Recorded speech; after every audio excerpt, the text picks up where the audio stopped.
Hola amigos y amigas. Seguiremos hablando hoy acerca de el socialismo en Francia después de la Comuna. 1871. Tras la Comuna, la palabra socialismo fue proscrita, fue injuriada, fue condenada, deshonrada. La clase obrera se desorganizó. Incluso podríamos decir que el estado en el que quedó devolvió a la clase obrera a antes de 1848, es decir, al estado anterior a la revolución de marzo del 48. La vigilancia era extrema, la mínima iniciativa era reprimida y esto se prolongó por meses, incluso por años. Era necesario, al comienzo de la Tercera República Francesa, extirpar cualquier ímpetu revolucionario, cualquier forma de reivindicación. Y si se producía directamente e inmediatamente, debía ser ahogada en sangre. Los líderes de la comuna, los communards, estaban o muertos o en el exilio. El 12 de marzo de 1872, al año siguiente de la derrota de la Comuna de París, se promulgó lo que se llamó la Ley contra la Internacional. La primera internacional obrera que tenía sede en Londres y a la que estaban asociados obreros franceses.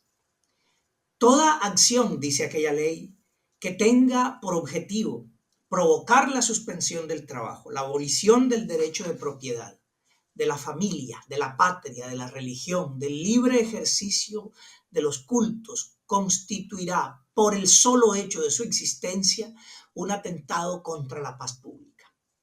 El castigo era hasta de 5 años de prisión y 2.000 francos de multa. La Internacional empezó entonces a ser perseguida en toda Europa y finalmente fue disuelta. La Internacional, recordemos, se había declarado solidaria de la Comuna. Marx escribió para la época la guerra civil en Francia. Por lo tanto, el renacimiento del socialismo en Francia después de la Comuna fue tímido, fue espontáneo, fue instintivo, fue anónimo.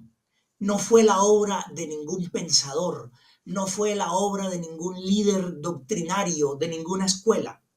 Fue la obra de los obreros, de obreros desconocidos, que en fábricas y en talleres hablaban, parlamentaban, comentaban entre ellos. Los doctrinarios, los grandes jefes, los grandes líderes ideológicos estaban en el exilio o fuera de Francia.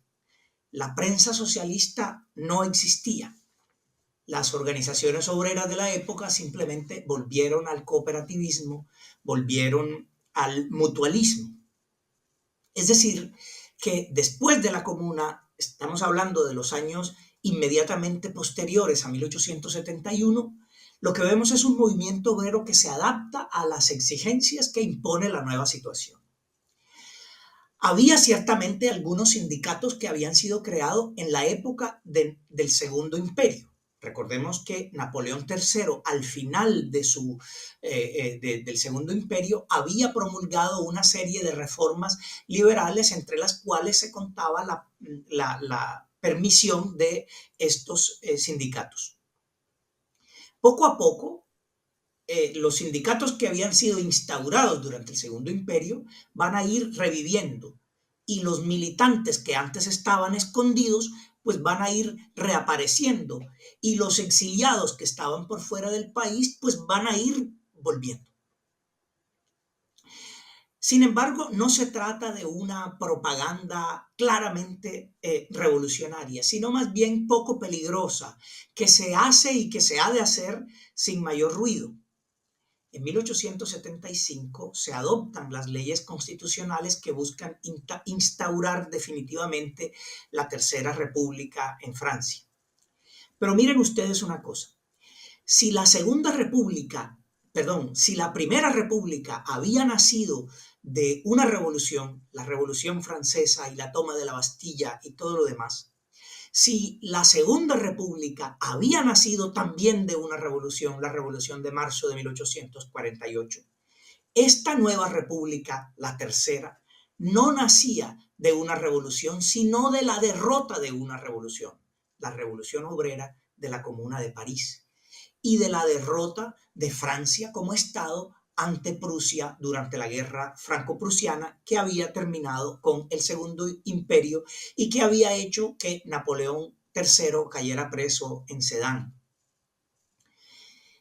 Digamos que esta Tercera República entonces es, para utilizar las palabras del mismo Adolphe Thiers, el jefe del gobierno provisional que se instaura tras la caída de Napoleón III hasta 1873, según Adolphe Thiers, esta Tercera República es una república conservadora, sage, juiciosa,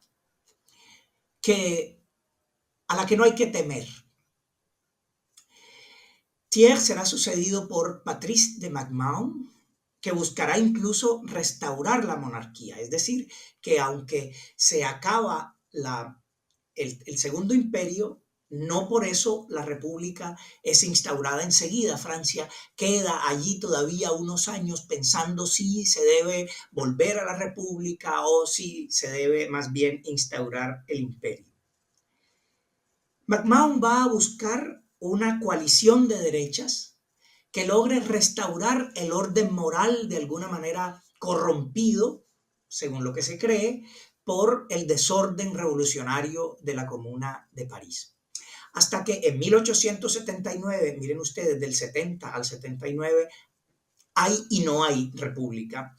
En 1879, MacMahon dimite y finalmente la república es adoptada. Aparece la Marsellesa como el famoso himno nacional de Francia. El 14 de julio, el día de la caída de la Bastilla, es adoptado como fiesta nacional, y en 1880 los comunales, es decir, aquellos líderes de la comuna, son amnistiados. A partir de entonces se organizan congresos en la Francia de la época, congresos obreros, estoy hablando, ¿no? Un congreso en París en 1876, otro en Lyon en 1878 y otro en Marsella en 1878 también. Estos congresos van a ir definiendo, por ejemplo, que el sindicato es el tipo de asociación capaz de satisfacer los intereses generales de los trabajadores. Los sindicatos, no las cooperativas. Las cooperativas mejoran las condiciones de vida de unos cuantos, pero no son, dicen los obreros de la época, los medios más poderosos para lograr la emancipación del proletariado, aunque ciertamente pueden ayudar a la causa del proletariado. La función del sindicato ha de ser doble. El sindicato está hecho para propaganda, es decir, para propagar las ideas obreras, las ideas socialistas, para iniciar al proletariado, enseñarlo en sus reivindicaciones de clase. Y en segundo lugar, una idea reguladora, es decir, el sindicato existe para arbitrar los diferendos que puedan surgir con la clase propietaria y con los dueños de las fábricas. Así pues, el sindicato, por un lado, va a ser el medio de propaganda y de arbitraje. Pero, además de eso, el instrumento fundamental, definen los obreros en aquel momento, el instrumento fundamental para preparar el advenimiento de la nueva sociedad ha de ser la constitución de un partido. Este partido va a surgir en Francia no a la manera unitaria y simple como surgió, vimos la vez pasada, en Alemania, con la Unión de los Trabajadores y el Partido de los Trabajadores, que luego en Gotha se van a reunir en uno solo, sino que van a surgir diferentes intentos. Por ejemplo, aparecerá la Federación del Partido de los Trabajadores Socialistas de Francia, que tendrá a Paul Brousse como su jefe. va a aparecer el Partido Obrero en 1879, que será el partido de Jules Guesde. Van a aparecer diferentes tensiones y diferentes vertientes al interior del movimiento obrero francés. Los moderados, los revolucionarios, etcétera, etcétera.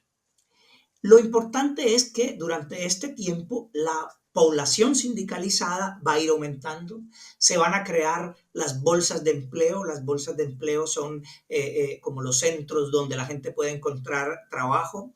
Se va a ir afinando el mecanismo de la huelga, se va a fundar la Confederación General de los Trabajadores, etcétera, etcétera. Hacia 1899 va a haber como 6 grandes formaciones dentro del movimiento obrero francés que van a contribuir a eso que se llama el socialismo francés y que va a terminar o que va a desembocar en la creación del Partido Socialista. Estaba el Partido Obrero, en el que sobresalían sobre todo Jules Guesde y el yerno de Marx, Paul Delafargue. Luego estaba el Partido Blanquista, aquellos seguidores de Auguste Blanqui, que se llamaban el Comité Revolucionario Central. Luego estaba la Federación de los Trabajadores Socialistas, el Partido Obrero Socialista Revolucionario, la Alianza Comunista Revolucionario y los llamados independientes.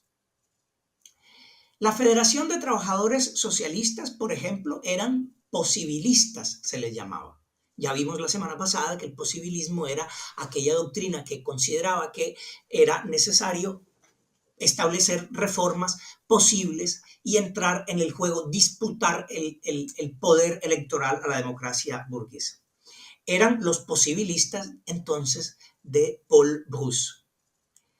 El Partido Socialista Revolucionario era una vertiente separada del brucismo que sostenía la lucha de clases, que desconfiaba de la acción parlamentaria, etc.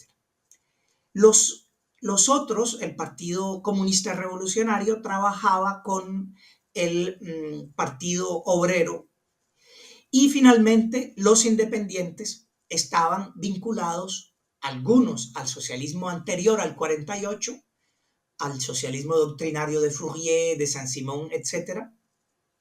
Y otros tendían más al eclecticismo, es decir, tenían más adeptos entre profesionales, artesanos, la clase media, que entre los obreros. Se dividían en la Federación de Socialistas Revolucionarios Independientes y la Federación de Socialistas Independientes. El personaje de quien quiero hablarles, Jean Jaurès, perteneció a una de estas dos vertientes, a la Federación de Socialistas Revolucionarios Independientes. La Unidad Socialista finalmente llegará en 1905, cuando las dos grandes facciones del socialismo francés, las otras son más o menos residuales y no logran mantenerse en el tiempo o logran un éxito electoral una vez y luego no lo logran. Al final, las dos grandes vertientes del socialismo francés van a ser la vertiente de Guesde, el guedismo, y la vertiente de Jaurès, el jaurecismo, si queremos. Empujados por la Segunda Internacional, que va a tener un congreso en París en 1900, van a unificarse como partido en 1905. Yo quisiera hoy hablar de Jean Jaurès, esta pequeña introducción histórica para hablar de este personaje del socialismo francés con el que Rosa Luxemburgo va de alguna manera a conversar, incluso a polemizar en algunos momentos. Hablemos entonces de Jaurès. Voy a resaltar algunos aspectos del pensamiento de Jean Jaurès, puesto que ya vimos la semana pasada algunas ideas propias del guedismo. En primer lugar, quisiera resaltar la idea de Jaurès según la cual el origen del socialismo no es únicamente económico, no viene exigido por un tipo de determinismo científico matemático, sino que el origen del socialismo es también moral. Es decir, el capitalismo obstaculiza la vida moral, hace más difícil la vida buena.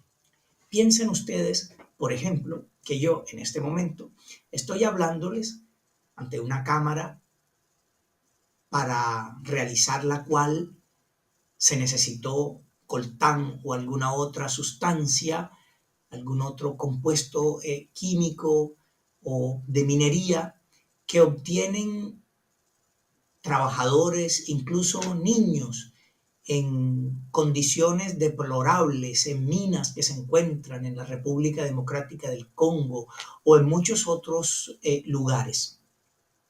Que los vestidos que a veces llevamos son producidos en el Oriente y el primer mundo se viste con ropa confeccionada y tejida en Bangladesh por obreros en condiciones de semiesclavitud.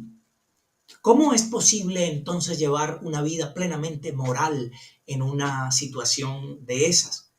¿Cómo ser feliz en una sociedad en donde la inmensa mayoría o muchas personas no tienen ese derecho, no tienen esa posibilidad, puesto que deben responder a urgencias más importantes, más sentidas de la vida material? Por lo tanto, la realización del orden moral en la esfera política y en la esfera económica necesitan o requieren de la existencia o de la construcción de otra forma de sociedad, puesto que la nuestra, la sociedad capitalista, se asienta sobre una contradicción profunda. ¿Cuál es esa contradicción?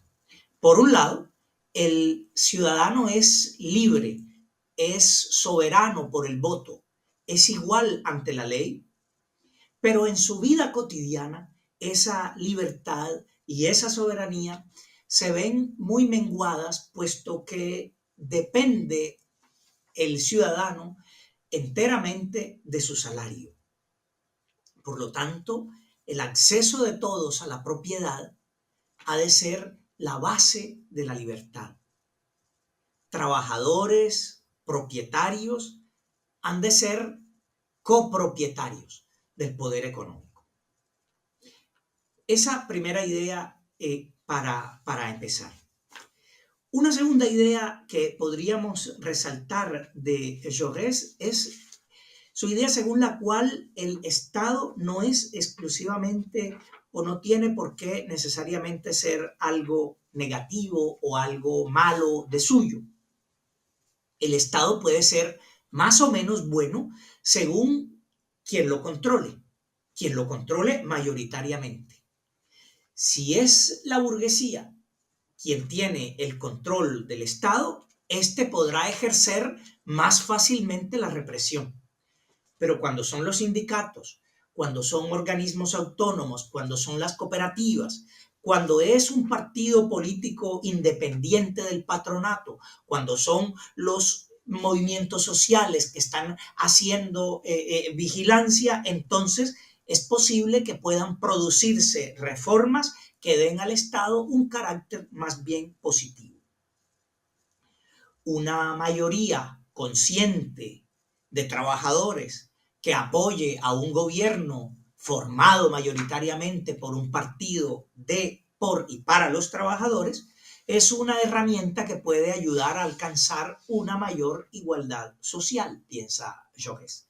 Es decir, a priori, el Estado no puede ser solo bondad o solo maldad.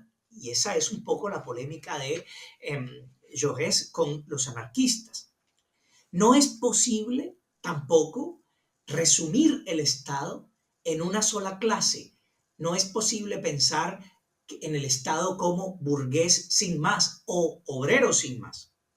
Porque una fórmula así, el Estado burgués, niega la relación evolutiva de las clases sociales. de las fuerzas sociales que intervienen en la realidad actual. Niega la lucha de los trabajadores contra la clase dominante, ignora la realidad objetiva del movimiento social. El Estado democrático, dice Jaurès, no es tanto un bloque homogéneo, algo hecho de un solo metal. No es únicamente una dominación de clase, sino que la existencia simultánea de las clases, de su lucha y la colaboración entre esas mismas clases, es decir, la existencia tanto de la lucha de clases como de la colaboración entre las clases, parece ser un hecho.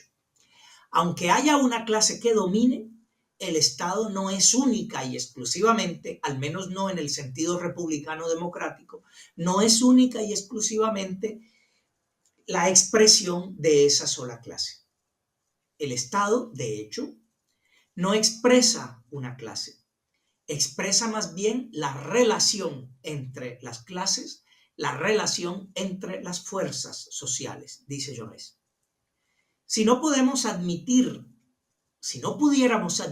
esa diferencia de grados entre estados un poco más libres y un poco más autoritarios, si debiéramos ver todo en blanco y negro, el Estado o es bueno o el Estado es malo, no podríamos decir, por ejemplo, que la República es, de alguna manera, una forma superior a la monarquía absoluta y que en la República podemos encontrar, de alguna manera, garantías para el ejercicio de las libertades que una monarquía absoluta pues no nos ofrece. La República conviene más al Estado democrático y en ese sentido la República prepara al socialismo. Por eso, para los socialistas, la conquista de las democracias, de las libertades democráticas, individuales y de las que son reivindicaciones burguesas originales, pues también son luchas propias. La República contiene de alguna manera, dice Jaurès, el socialismo, lo prepara. Ella es capaz de conducir por una especie de evolución legal a una ruptura con su mismo orden original tradicional. A nosotros esta defensa del Estado nos puede parecer un poco fuera de base, un poco incómoda, pero es necesario entenderla en el contexto propio de la época, que es el de una Francia que se debate entre monarquía y república todavía, como les había dicho en la sección anterior. El Estado, sin embargo, podemos encontrar aquí algunas diferencias con lo que ya habíamos estudiado de las ideas de Bernstein y de la socialdemocracia alemana. Es decir, en el sentido en que el Estado, de alguna manera, que preludia al socialismo es el de la democracia republicana. Es decir, lo que está haciendo Jaurès no es tanto una defensa del Estado cuanto una defensa de la versión liberal progresista del Estado. La democracia para él no puede desarrollarse más que por el reconocimiento del derecho de cada persona a la dignidad. No un derecho limitado, no un derecho precario, sino un derecho absoluto y definitivo a la dignidad y a la libertad. La afirmación de la libertad es el principio de la igualdad y es por lo tanto también el principio de la soberanía.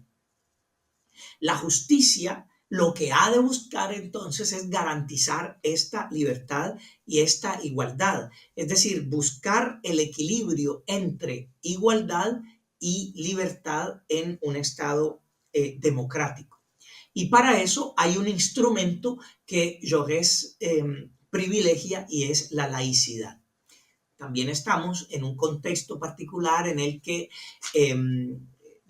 Francia está tratando de quitar de la tutela de la Iglesia Católica principalmente la educación y asegurando una educación laica y garantizada por el Estado.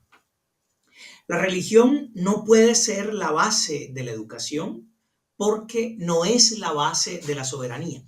Jaurès cree en un Estado en donde cualquiera puede practicar la religión que desee sin ser perseguido, pero en el ámbito privado, mientras que en la esfera pública se ha de mantener una laicidad estricta a la manera francesa. Ahora, entonces, lo que podemos decir es que este Estado, estas libertades democráticas han de ser defendidas.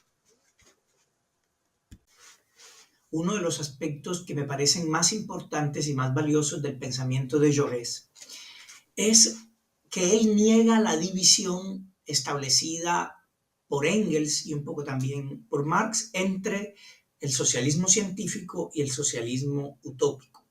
Este socialismo utópico que él llama idealista o idílico y al científico que llama también dialéctico. Jaurès desea la fusión de ambas tendencias. El socialismo utópico y el socialismo científico no son tendencias opuestas como parecen serlo. Marx no niega la acción de elementos ideales en las concepciones políticas, jurídicas, ideológicas, aunque Marx explica la preponderancia del aspecto económico en la configuración de la sociedad. Pero el materialismo histórico no consiste en la negación de esos elementos políticos, jurídicos, ideológicos de la superestructura en la configuración social, ni tampoco la absolutización de un aspecto de la experiencia humana como sería el aspecto económico. El materialismo histórico no es, dice Jaurès, un mecanismo obligatorio, un fatalismo. Por lo tanto, si Jaurès acepta como la inmensa mayoría del marxismo de la época la idea según la cual el capitalismo va a colapsar, la famosa teoría del colapso, porque es una realidad histórica y todas las realidades históricas pasan, esta aceptación de esa teoría se ve un poco matizada, moderada. Porque, por un lado, Jaurès ve que si la tesis fundamental del socialismo científico es que existen leyes en el capitalismo que lo llevan hacia su propia desintegración, al mismo tiempo Marx habla también de lo que sería la contraposición entre el reino de la necesidad y el reino de la libertad. Y esa contraposición entre el reino de la libertad y el reino de la necesidad que encontramos en Marx hacen que la frontera misma entre lo utópico y lo científico no parezca tan clara como una parte del marxismo o del socialismo de la época pretende. Que la división entre socialismo utópico y socialismo científico no resulta ser una línea divisoria perfecta. El socialismo pareciera ser que se prohibió a sí mismo las audacias constructivas, las fantasías del socialismo utópico, pero siguió siendo optimista y ambicioso. Es decir, Jaurès reconoce esa especie de trauma del marxismo con la utopía. Los marxistas rechazan, dice Jaurès, las descripciones paradisiacas y parece que en ellos crece la fe en un prodigioso crecimiento de la riqueza y de la fuerza humana. Pero la cosa no resulta tan fácil. Es decir, aunque se rechaza una cosa, al mismo tiempo aparece la fe en la posibilidad de una construcción nueva o de una sociedad nueva. Para el socialismo idealista, es decir, para el socialismo utópico, dice Jaurès, el desarrollo de la justicia debe llevarnos al desarrollo económico. En cambio, para el socialismo científico, el desarrollo económico debe llevarnos a un desarrollo de la justicia. Por ambos caminos, los socialistas desembocan al final en una síntesis entre justicia y riqueza, entre lo ideal y lo real. Ambas formas son formas que podríamos llamar caras solidarias de un mismo sistema. Jaurès escribe una obra que se llama Orígenes del socialismo alemán y escribe una introducción a la moral social de Benoît Malon. Y allí más o menos expone estas ideas de que estoy tratando. Es necesario unir, es necesario contar con ambas formas del socialismo, con el análisis científico y con la construcción o los sueños de la sociedad nueva. El socialismo debe ser, dice Jaurès, a la vez idealista y científico. No es únicamente la obra de fórmulas exclusivamente económicas o históricas o morales. El socialismo se hace con el ser humano entero, y el ser humano está hecho o es capaz de ciencia, pero también es capaz de imaginación. Es ese ser humano entero el que debe ir entonces al combate. Se trata es de echar abajo la sociedad injusta y de poner en su lugar a una sociedad justa. Y esa sociedad justa puede ser realizada con arreglo a leyes y planeación económica. Es decir, puede ser ambas formas de socialismo corresponden a dos alas a partir de las cuales puede advenir el mundo nuevo. No es únicamente por la fuerza de las cosas como se cumplirá o se llevará a cabo la revolución social. No es únicamente por el colapso al que está destinado el sistema económico como podrá realizarse la revolución social. No es tampoco únicamente por la fuerza de la voluntad y de los seres humanos, ni por la energía de las conciencias y de las voluntades. Se trata de combinar ambas cosas. La historia nunca dispensará a los militantes ni del valor ni de la nobleza individual. Ni el movimiento propio del capitalismo, ni el tránsito del capitalismo al socialismo son un movimiento rectilíneo uniforme. Es necesario hacer intervenir la voluntad. Es necesario que intervenga un acto reflexionado de la voluntad humana, dice Jaurès, para que este tránsito pueda realizarse.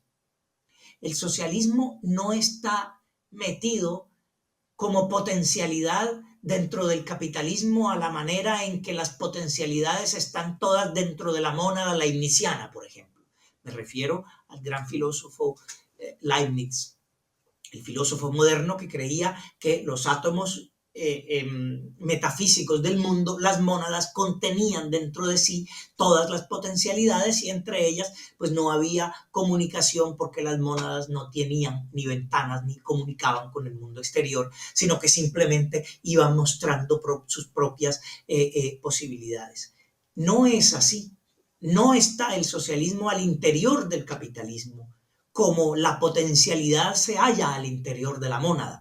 Es necesario crearlas y por eso no será obra únicamente de la fuerza de las cosas y del colapso, sino que será obra de la energía, de las conciencias y de las voluntades. La revolución o las revoluciones se hacen. Nadie las hace, nadie hace la revolución. Esa frase es de Lassalle y la recordaba también Jaurès. De acuerdo, Nadie hace la revolución, las revoluciones se hacen, pero lo que sí es posible es hacer intervenir la voluntad, es decir, lograr disminuir de alguna manera el tiempo de gestación para esa sociedad nueva y al mismo tiempo suavizar los dolores del parto de ese mundo cualitativamente mejor. Podemos, por obra de la voluntad, por medio de la organización y de la propaganda, arrancar siglos al dolor, a las lágrimas y a la injusticia, afirma Jaurès. ¿Cómo? ¿Cómo podemos hacer que la transformación social venga más rápido? ¿Cómo podemos hacer para que el advenimiento de la sociedad cualitativamente mejor se produzca con mayor aceleración, con mayor rapidez, sin que nos durmamos en los laureles y nos tengamos que sentar a esperar el colapso definitivo del sistema por mor de sus propias contradicciones? Jaurès afirma, una primera manera sería entendiendo. Es necesario entender. Si entendemos, precipitamos, es decir, aceleramos el curso de las cosas. Por eso, el comprender es revolucionario. Entender que pues, los mecanismos de esta sociedad actual. Si entendemos, precipitamos. Y si entendemos, entonces ya de alguna manera estamos siendo revolucionarios. La nesciencia, la ausencia de conocimiento es reaccionaria. El cegarse uno los ojos ante las realidades sociales es reaccionario. El que no comprende vive en medio de la sedición, en medio de la injusticia, siente ardores de renovación, pero no sabe hacia dónde conducirlos. Cree que las cosas deben cambiar, pero no orienta, no sabe orientar su indignación y su rabia. Y por eso puede entregarse fácilmente a las sirenas de cantos reaccionarios que le aseguran que el cambio y que la transformación social va a ser por allí. Por eso es necesario comprender. El primer deber del socialismo es comprender, porque comprender acelera la hora de la transformación. Toda propaganda, entonces, toda creación de conciencia, si no les gusta la palabra propaganda, que es muy propia del siglo XIX y que luego fue deformada completamente en el siglo XX, toda animación de tipo social tiene como objetivo acelerar el cambio, acelerar las transformaciones, apresurar la evolución de las cosas por medio de la evolución de los espíritus, por medio de la evolución del pensamiento. Decir que el socialismo es inevitable, que el colapso se va a producir, bueno, dice Jaurès, como les decía, en eso coincide con el marxismo ortodoxo de la época, es de alguna manera actuar ya sobre el pensamiento, a través, dice él, de la atracción que produce la proximidad del abismo, por esa especie de deseo que se mezcla con el vértigo, pero no es suficiente. Eso no es suficiente. Es necesario, además de la idea de un optimismo, de una certeza teórica de la revolución futura, es necesario a la vez ser críticos, comprender, pero también ser constructivos y también actuar. No únicamente la crítica de la sociedad, sino la construcción de la sociedad nueva, mostrar caminos, mostrar posibilidades de cambio y de transformación. criticar la sociedad, entonces criticar la sociedad presente, comprendiéndola, pero comprendiéndola porque si yo quiero saltar, dice Jaurès en uno de sus textos, si yo quiero saltar por encima del suelo, para hacer el salto por encima del suelo, debo apoyarme de todos modos en el suelo mismo. Por eso, el primer deber de la avanzada, de la vanguardia de los trabajadores y de la clase proletaria en general es la comprensión. Comprender es el primer deber. Sin embargo, el socialismo no puede responder a la pregunta ¿cómo será la sociedad nueva? No puede hacerse una imagen acabada y perfecta de esa sociedad nueva. Lo importante es conocer la dirección general del movimiento histórico, pero no se puede prever todas las formas en que ese movimiento histórico va a desarrollarse con el tiempo. Es necesario, eso sí, conocer con la más clara determinación hacia dónde y hacia qué forma de sociedad nueva nos encaminamos.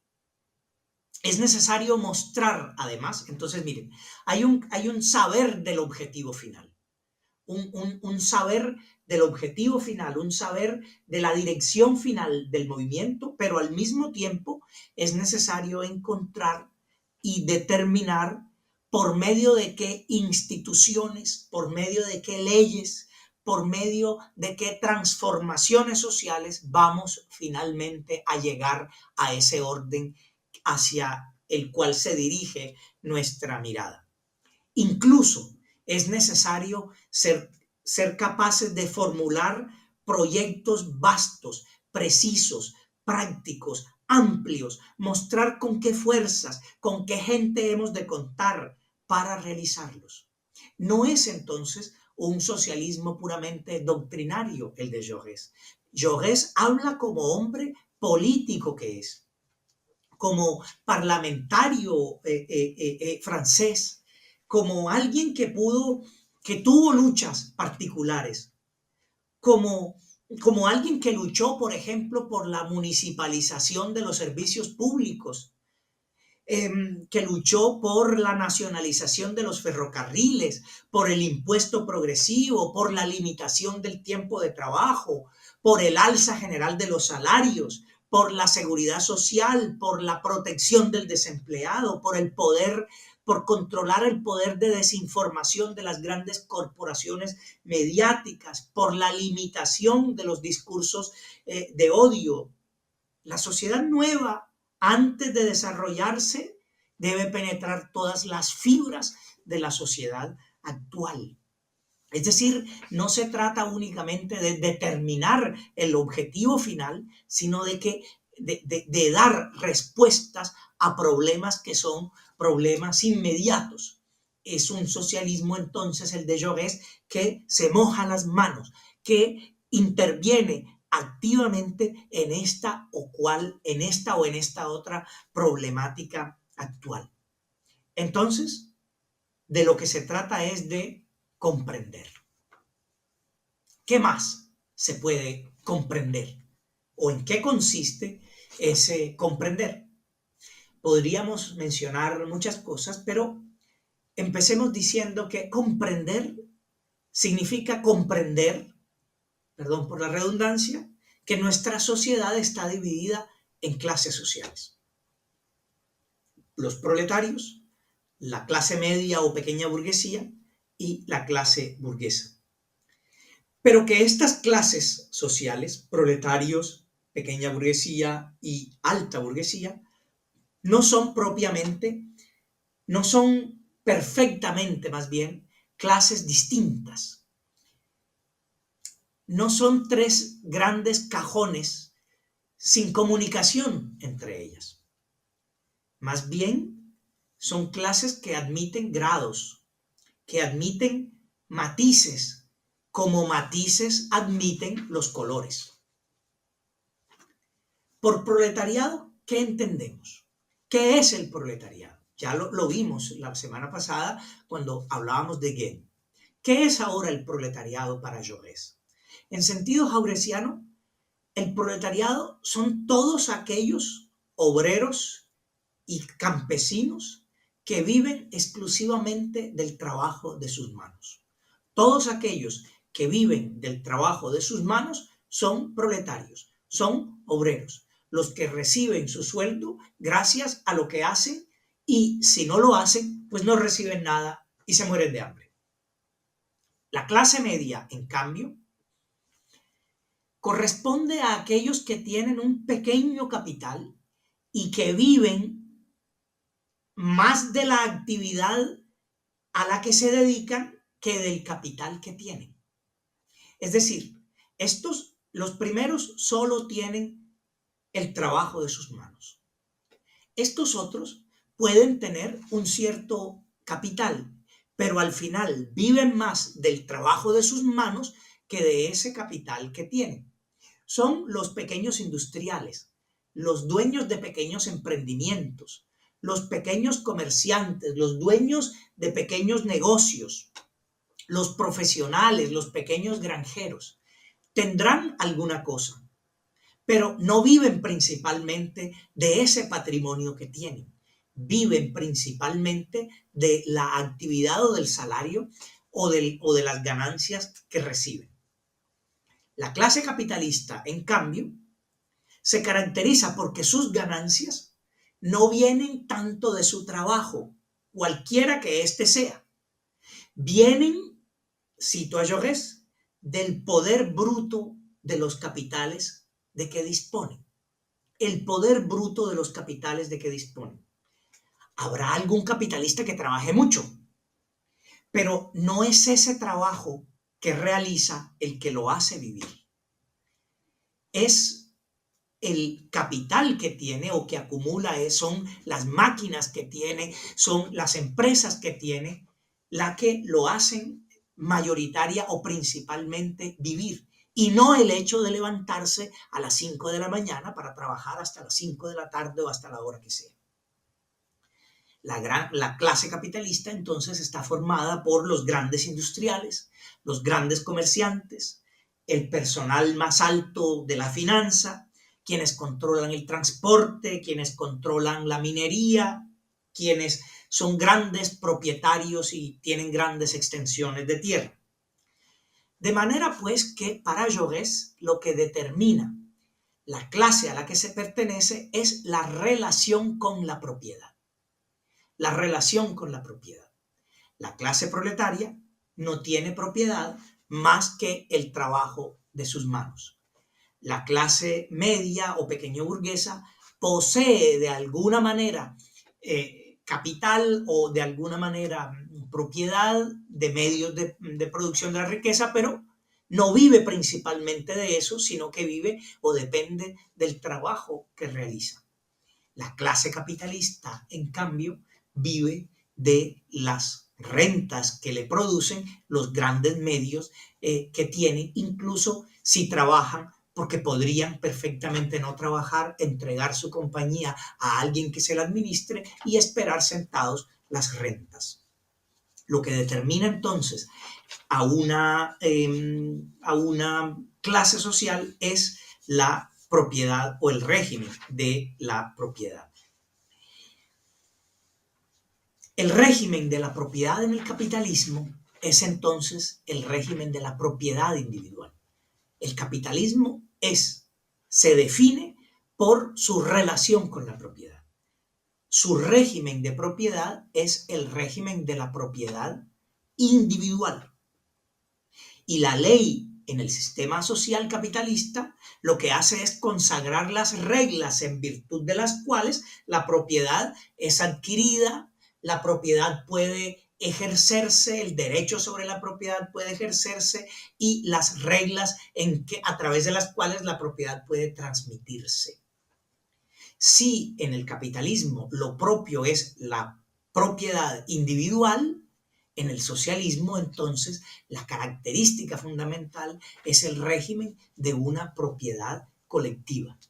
Allí donde haya propiedad o siga habiendo propiedad individual, no hay socialismo.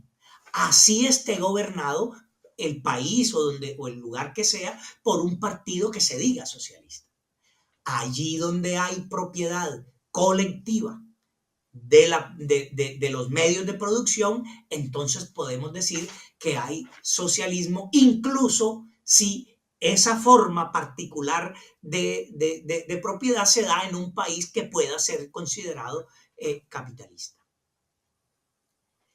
Digamos que en la nuestra, la sociedad nuestra es una sociedad que consagra la propiedad individual de los medios de la riqueza. Yo soy el dueño de esta fábrica, de esta panadería, de esta tierra, y dueños serán mis herederos. La clase dominante es dueña de los medios de producción. Los medios de producción, es decir, el suelo, las fábricas, las máquinas, las materias primas, los recursos monetarios acumulados están en manos individuales o en sociedades que pertenecen en el fondo a individuos.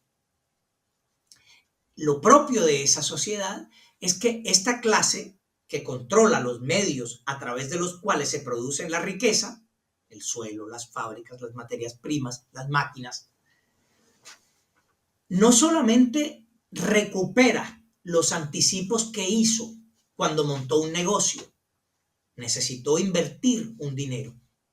El régimen de propiedad individual significa que yo no solo recupero el dinero que invertí cuando organicé el negocio,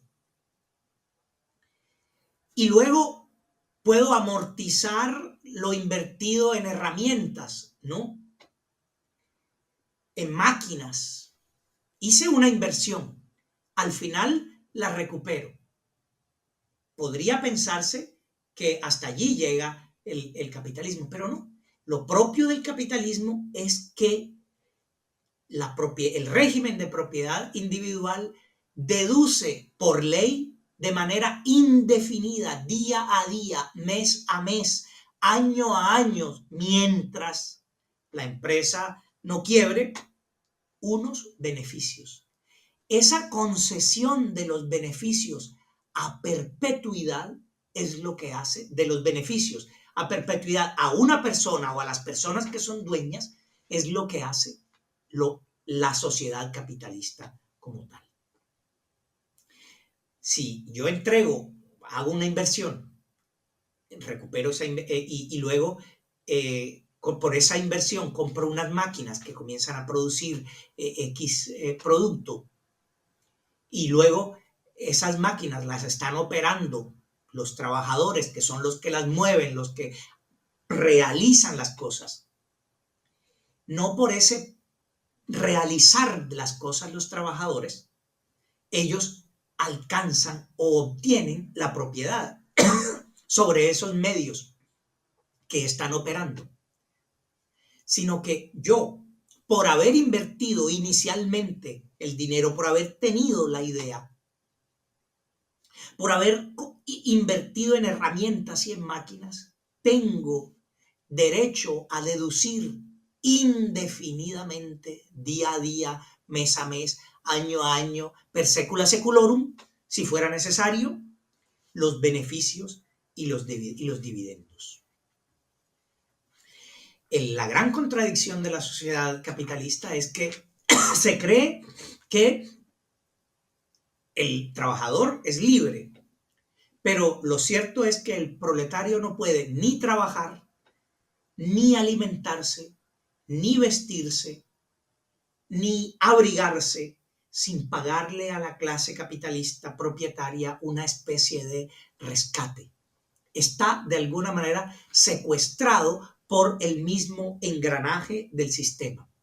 Cuando está en la fábrica, está trabajando. Cuando sale de la fábrica y regresa a su casa, por ocupar esa casa debe pagar un arriendo a la persona que le alquila esa casa. Y si sale a comprar víveres para comer o ropa para vestirse, está de alguna manera reinvirtiendo, entregando nuevamente el dinero de lo poco que produce a la clase capitalista.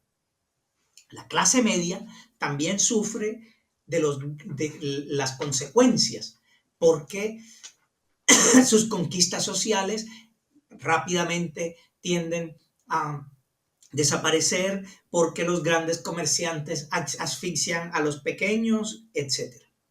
Entonces, dice Jaurès, lo que busca el socialismo es acabar con esa atribución a perpetuidad del capital, con esa atribución del capital a un número reducido de gente, para que esa distribución pueda aprovechar o pueda ser provechosa para el mayor número de gente posible.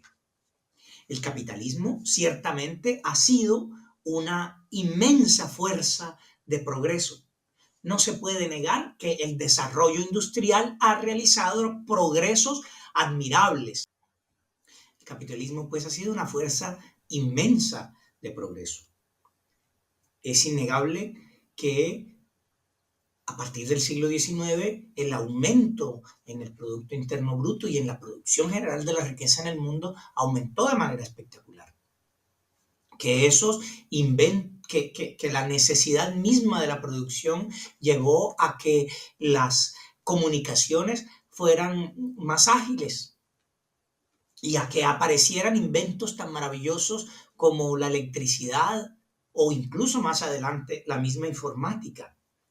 El capitalismo santificó el trabajo, que antiguamente era considerado una deshonra en la época de la Edad Media o incluso en la Antigüedad. Hizo avanzar la ciencia, hizo avanzar la investigación libre, necesitó de unas garantías democráticas que son innegables. Pero, dice Jaurès, hoy se ha vuelto un obstáculo para crear un orden más justo y armonioso. Se dice, por ejemplo, que los ricos dan trabajo a los pobres, y al crear empleo, la famosa falacia empleum tan propia de nuestros tiempos, no puedes decir nada porque no has creado una empresa, no sabes lo que es pagarles a los trabajadores, etc. Los ricos entonces dan trabajo a los pobres, sostienen la nación. Pero Jaurès se pregunta, ¿deben ser unos cuantos? ¿Por qué el acaparamiento? ¿Por qué las fortunas obscenas? ¿Por qué el enorme nivel de desigualdad social? ¿Por qué el proletariado no tiene garantías ni iniciativa en la conducción de la misma sociedad a la que pertenecen? ¿Por qué un trabajo que rebaja intelectualmente al obrero? La labor que ese obrero cumple como una máquina, recuerden la idea del socialismo como una necesidad moral, ¿no? Es la necesidad moral del mundo la que hace a Jaurès, es su contacto con la clase obrera. Un pequeño paréntesis de la biografía. Jaurès viene del sur de Francia y finalmente logra estudiar en la Escuela Normal Superior en París. Es enviado a la Escuela Normal Superior de París y de hecho estudia en la misma promoción en que estudió, por ejemplo, Henri Bergson. Es su contacto con ese proletariado, con ese mundo obrero necesitado y pobre y harapiento de París, que no conocía él en su ámbito rural. Es ese contacto con la realidad lo que produce en su conversión al socialismo, ¿no? La labor que cumple observando entonces Jaurès ese socialismo, esa clase, la situación de la clase obrera. La labor que cumple el proletario como una máquina hace que su cuerpo se canse y termina también embotando su espíritu. Vuelve al proletario incapaz de disfrutar de la belleza literaria, de apreciar el valor de la ciencia, de elevarse a la alta especulación filosófica o religiosa. El cerebro proletario está como ensordecido por el ruido continuo de las máquinas y de las largas y extenuantes jornadas. Y sin embargo, hay algo que es capaz de tocarle una fibra profunda en el alma, dice Jaurès. Eso es el pensamiento socialista. Como una punzada, ese pensamiento logra sacar al obrero de su adormecimiento y de su torpeza, y entonces abraza la causa revolucionaria. Quizá mi hijo, quizá para mi hijo y para mi descendencia puedan venir días mejores. Quizá mi hija pueda aprender música y mi sobrino poesía y mi sobrina el conocimiento que a mí me fue negado. Y entonces se produce el salto revolucionario de la conciencia de clase. En el próximo video hablaremos de la discusión de Jaurès con el reformismo. ¿Es Jaurès un reformista o un revisionista a la manera de Bernstein contra lo que se levanta Rosa Luxemburgo? ¿O cómo podemos entender su concepción de la revolución? Pero eso lo veremos en el próximo video.